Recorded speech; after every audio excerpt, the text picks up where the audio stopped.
So the main theme of the exhibition revolves around Philippine folklore and mythological creatures if they were integrated with modern society.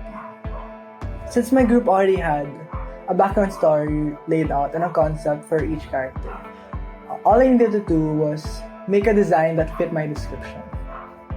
I actually got the name AWANI from Wikipedia because I was searching all about her history and descriptions of traditional witches, and I saw this Visayan term for mangkukulam. It's Anyaw, and I thought if I rearranged it, it would have a different vibe to it. And I really liked AWANI because it sounded like a name that would come out of a fictional novel, like a sci-fi fiction. So I kept AWANI. Anyway, her character is kind of a mix of the cyberpunk genre and the traditional mangkukulam. In her story, she belongs to a group that's outlived thousands of generations, so she's really ancient. And they use technology to curse people for money. So we kind of did a modernized version of witches, since how they use spells and ancient kind of tools. Instead of that, we changed it into modern technology in order to put curses on people. My character was mostly based off of films and her lore from the description that my groupmates gave me. So I used to watch films like Blade Runner and Ghost in the Shell, and I kind of liked the aesthetic of those movies, like the colors and you can see the enhancements on their faces, like cybernetic enhancements, and they looked really cool. So I chose to base mine off of those movies and my character's lore. So I gave her those, you can see a metal plate on the side of her face and throughout her arm and body. So you can see how I applied those kind of characteristics to her. And I also wanted to put a mechanical eye, because how they say third eye.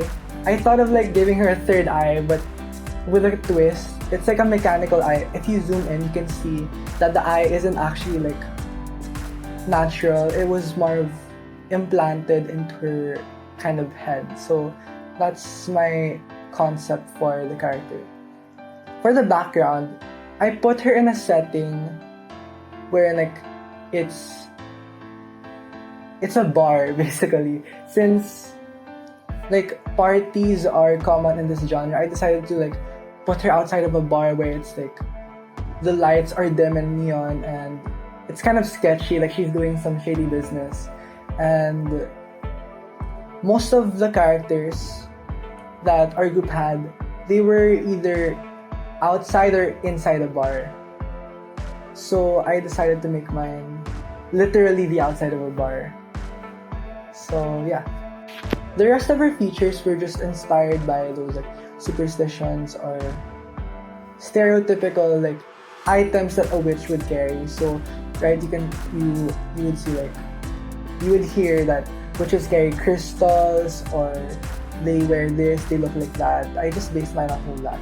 So her hairstyle, you can see that I put pearls on her hair, and there was actually a ring on her, but I decided to cover that over the table. But those were just kind of, I just thought of it to give her a more mystical vibe. As of now, I don't really have any recognitions or commendations aside from getting featured here. So yeah. My artwork is dedicated to those who appreciate the artistry and photo manipulation, those who recognize the aesthetics behind synthesizing images, those who understand the process is art in itself. It is dedicated to the visionaries, the radicals, the surrealists.